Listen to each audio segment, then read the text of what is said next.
Hello student, आज हम class 9 science की वर्कशीट 46 को डिस्कस करेंगे। इसमें हमारा चैप्टर चल रहा है टिश्यूज़ और आज हम इसमें simple permanent tissue collenchyma and sclerenchyma के बारे में समझेंगे। इससे पहले हमने सेल चैप्टर पढ़ा था और ये पढ़ा था कि सेल जो है वो लाइफ की फंडामेंटल यूनिट कहलाती है और बहुत सारी सेल्स जब आपस में मिलकर एक ही तरह का काम करती हैं तो उनको टिश्यूज़ कहा जाता है। फिर हमने प्लांट टिश्यू और एनिमल टिश्यू को थोड़ा सा देखा था और फिर प्लांट टिश्यू में हमने सिंपल परमानेंट टिश्यू पढ़ा था जिसमें हमने पैरेन्काइमा के बारे में पढ़ लिया था। अब हम कॉलेनकाइमा और एस्क्लेरेनकाइमा को समझेंगे। तो आइए शुरू करते हैं। सबसे पहले क्वेश्चन है, what gives flexibility to the plant and what makes them strong. कौन सी चीज़ है जो प्लांट को फ्लेक्सिबिलिटी देती है, लचक देती है, लचीलापन लाती है उसमें, और किस चीज़ के कारण वो स्ट्रॉन्ग होता है। आपने पेड़ पौधे देखे होंगे आसपास में, जो ट्रीज़ लगी रहती कितनी स्ट्रॉन्ग होती हैं, तो आखिर किस कारण वो स्ट्रॉन्ग होती है। और कुछ आपने ऐसे प्लांट्स भी देखे होंगे जो काफ़ी फ्लेक्सिबल होती हैं, जैसे कि घिया, तोड़ी इत्यादि की बेल जो होती हैं, है ना, तो वो काफ़ी लचीलापन होता है उनमें। तो इस तरीके से कौन सा फैक्टर है जो इसके लिए जिम्मेवार है, किस फैक्टर के कारण इनमें फ्लेक्सिबिलिटी आती है या फिर स्टिफनेस आती है। As we know that along with the parenchyma there are collenchyma and sclerenchyma simple permanent tissue present in plant. यानी प्लांट में पैरेन्काइमा के अलावा कॉलेनकाइमा और एस्क्लेरेनकाइमा भी है जो कि सिंपल परमानेंट टिश्यू है। Collenchyma tissue provide flexibility to the plant and sclerenchyma tissue makes them hard and stiff।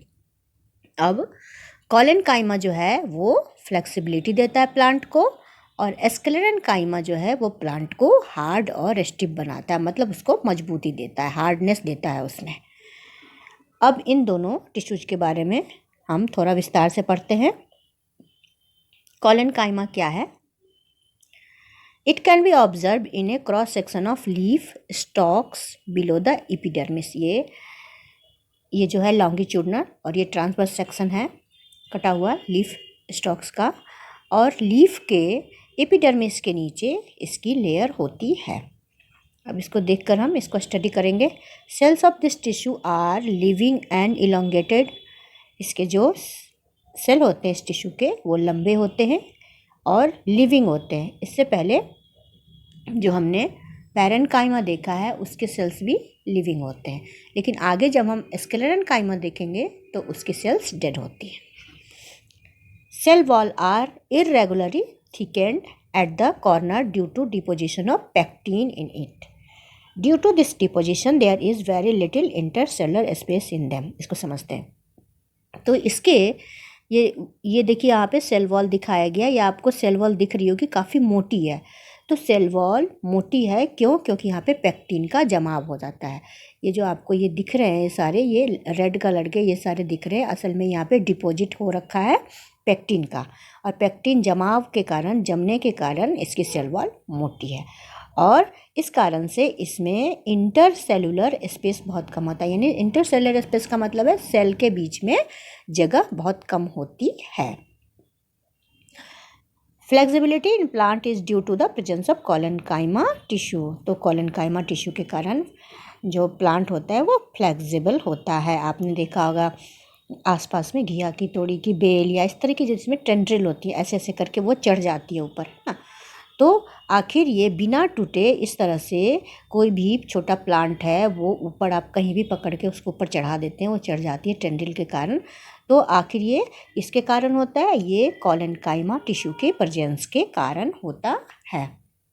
यानी इसके कारण जो भी प्लांट है, बेलें हैं या इस तरह के प्लांट है, उनकी जो फ्लेक्सिबिलिटी है वो बढ़ जाती है, वो टूटती नहीं है और उस प्लांट को ऊपर चढ़ने में मदद करती है, सपोर्ट करती है।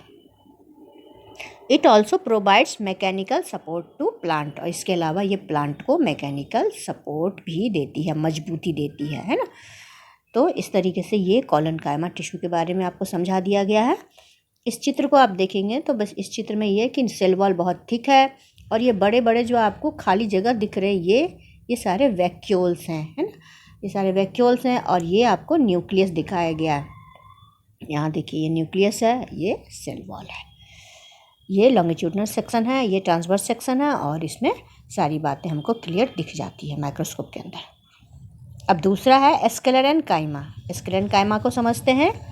Mature cells of this tissues are dead, long and narrow. जो इसके मैच्योर सेल्स होते हैं वो कैसे होते हैं? एक तो ये डेड होते हैं, मैंने पहले बताया कि पैरेन्काइमा और कोलेन्काइमा के सेल्स लिविंग होते हैं, जीवित होते हैं, लेकिन स्क्लेरेन्काइमा के सेल डेड होते हैं। और ये लॉन्ग होते हैं, लंबे होते हैं, और नैरो होते हैं। यानी इनकी जो सेल का साइज होता है या सेल दिखने में कैसा होता है, तो लॉन्ग होता है और नैरो होता है, और साथ में ये डेड सेल होता है। Cell wall of the tissue get thickened by the deposition of a chemical compound named lignin, due to which there is no intercellular space present in them. तो अब इसके सेल के जो सेल होते हैं वो आपस में उनमें इंटरसेलुलर स्पेस नहीं होता है। क्यों? क्योंकि इनके भी कॉर्नर में, कोने में लिग्निन का जमाव होता है। एक तरह का केमिकल कंपाउंड होता है लिग्निन, तो वो काफ़ी डिपॉजिट हो जाता है, जिसके कारण ये लॉन्ग इलोंगेटेड होते हैं, नैरो होते हैं, और इनमें इंटरसेलुलर स्पेस नहीं होता है, क्योंकि वॉल थिक होती है लिग्निन के कारण। तो थिक वॉल होने के कारण आपस में सेल के बीच में कोई भी स्पेस नहीं बचता है। अगला है it makes the plant hard and stiff that provides strength to the plant. ये भी ज़रूरी है। जिस तरह से कोलेन्काइमा लचीलापन देता है, इसी तरह से ये हार्डनेस और स्टिफनेस देता है, जो पौधों को सीधे खड़े रहने के लिए बहुत ही ज़रूरी है। This tissue is present in stems around the vascular bundle, in veins of leaves and hard covering of fruits, seeds and nuts. Husk of coconut is also made up of this tissue. अब चूँकि ये hardness देता है, इसीलिए ये नारियल के husk of coconut, नारियल का जो रेशा होता है, जब आप नारियल का फल निकालते हैं तो ऊपर से उसकी सारी कवरिंग जब देखते हैं तो उसको बोलते हैं हस्क ऑफ कोकोनट। तो उसमें ये स्क्लेरेन्काइमा टिश्यू प्रेजेंट होता है। इसके अलावा ये कहाँ दिखता है? क्रॉस सेक्शन जब हम लेते हैं स्टेम का, तो ये हमें वेस्कुलर बंडल में दिखता है, और जो लीफ होती है ना, पत्तियाँ जो होती हैं, उसकी जो वेन्स होती हैं उनमें भी ये मौजूद होता है। और जितने भी ड्राई फ्रूट्स वगैरह हैं उनकी जो कवरिंग, जैसे अखरोट है ना, जो भी नट्स हैं उनकी जो कवरिंग होती है हार्ड होती है बिल्कुल, है ना, तो उसमें ये स्क्लेरेन्काइमा मौजूद होता है। एक पॉइंट और है, it is of two types, fibre and sclereids. तो अभी इसका आगे इसको देखेंगे, बस इसके टाइप यहाँ पे बता दिए गए हैं, जिनका स्टडी हम आगे करेंगे। और यहाँ इसका देखिए लॉन्गिट्यूडनल सेक्शन है और ट्रांसवर्स सेक्शन है, जिसमें बताया गया कि यहाँ कोनों में किस तरह से लिग्निन का जमाव हो गया है, और ये नैरो है, काफ़ी नैरो दिख रहा है। और ये सारे जो हैं इसके क्रॉस सेक्शन में जो भी हमें माइक्रोस्कोप में दिखता है वो दिखाया गया है। किस तरह से देखिए सेल के बीच में कोई भी जगह नहीं है। यहाँ लिखा है ना, नो इंटरसेलुलर स्पेस। तो सेल के बीच में कैसे कॉम्पैक्ट से सेल आपको दिख रहे होंगे, ऐसे दिख रहे हैं ना, एक दूसरे से बिल्कुल जुड़े हुए हैं, कहीं भी कोई स्पेस नहीं है, इंटरसेलुलर स्पेस जिसको बोलते हैं। तो इसीलिए इसको कहा गया है कि no intercellular space present in them. अब इसके क्वेश्चन आंसर देखते हैं। आइए अब इसके क्वेश्चन आंसर देखते हैं। क्वेश्चन नंबर 1 है, name 2 simple permanent tissue besides parenchyma tissue. मतलब पैरेन्काइमा के अलावा आप 2 और सिंपल परमानेंट टिश्यू का नाम लिखिए। 2 simple permanent tissues other than parenchyma are, first है कोलेन्काइमा एंड सेकेंड है स्क्लेरेन्काइमा। ये दोनों पॉइंट लिख देंगे। क्वेश्चन नंबर 2 है, where is sclerenchyma tissue present in plant and what is its function. Sclerenchyma tissue plant में कहाँ पर प्रेजेंट होता है और इसका फंक्शन क्या है। Sclerenchyma tissue is present in stems around vascular bundle, in when of leaves and hard covering of fruits, seeds and nuts. Sclerenchyma जो है वो जो लीफ होती है उसके वेन्स में पाया जाता है, स्टेम में वेस्कुलर बंडल के आसपास अराउंड पाया जाता है, और फ्रूट और सीड नट्स की जो कवरिंग होती है बिल्कुल जो कठोर वाली होती है, स्टिफ होती है, उसमें पाया जाता है। इसका फंक्शन क्या है, it makes plants hard and stiff and provides strength of to them. तो ये प्लांट को क्या करता है, स्टिफनेस देता है, हार्डनेस देता है और मजबूती देता है।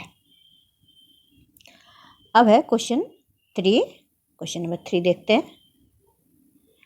Why does cell wall of mature sclerenchyma tissue gets thickened? जो मैच्योर स्क्लेरेनकाइमा टिश्यू है उसकी सेल वॉल मोटी क्यों हो जाती है?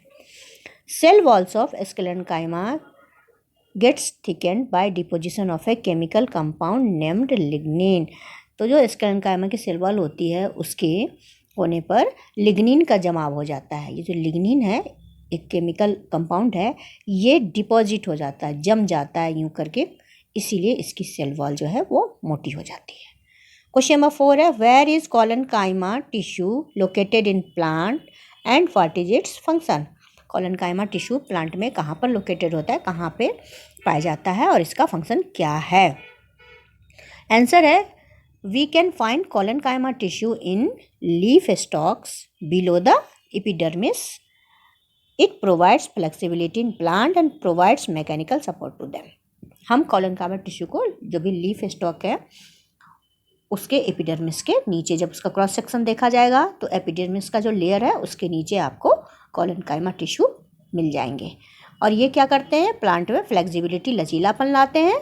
जैसे कि मैंने बताया पहले कि कोलेनकाइमा जैसे भी बेलें वगैरह होती हैं ऐसे उसमें टेंड्रिल होते हैं जो ऊपर चढ़ती हैं तो टूटती नहीं है लेकिन ऊपर चढ़ जाती हैं, तो इतना लचीलापन कोलेनकाइमा के कारण आता है। तो ये फ्लेक्सिबिलिटी देती है और मैकेनिकल सपोर्ट भी देती है प्लांट को, क्योंकि प्लांट को खड़े रहने के लिए सपोर्ट भी चाहिए।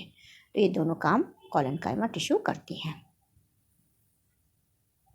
क्वेश्चन नंबर 5 है, differentiate between collenchyma and sclerenchyma tissue. तो इस क्वेश्चन में आपको पूरा ही अच्छी तरह से लिख देना है। ये आपका कोलेनकाइमा टिश्यू है, ये इसके सारे पॉइंट्स जो है आपको लिखने होंगे, इसके भी और इसके भी बीच में पार्टीशन देकर आप एक तरफ कोलेनकाइमा टिश्यू लिखेंगे, एक तरफ स्क्लेरेनकाइमा लिखेंगे और फिर ये सारे पॉइंट्स आप लिख देंगे। आप अगर चित्र बनाना चाहें तो ट्रांसवर्स सेक्शन भी बना सकते हैं या लॉन्गिट्यूडनल सेक्शन एक एक बना देंगे। इस तरह से आपकी वर्कशीट फिनिश हुई और मुझे आशा है कि आपको ये अच्छी तरह से समझ में आई होगी। Thank you.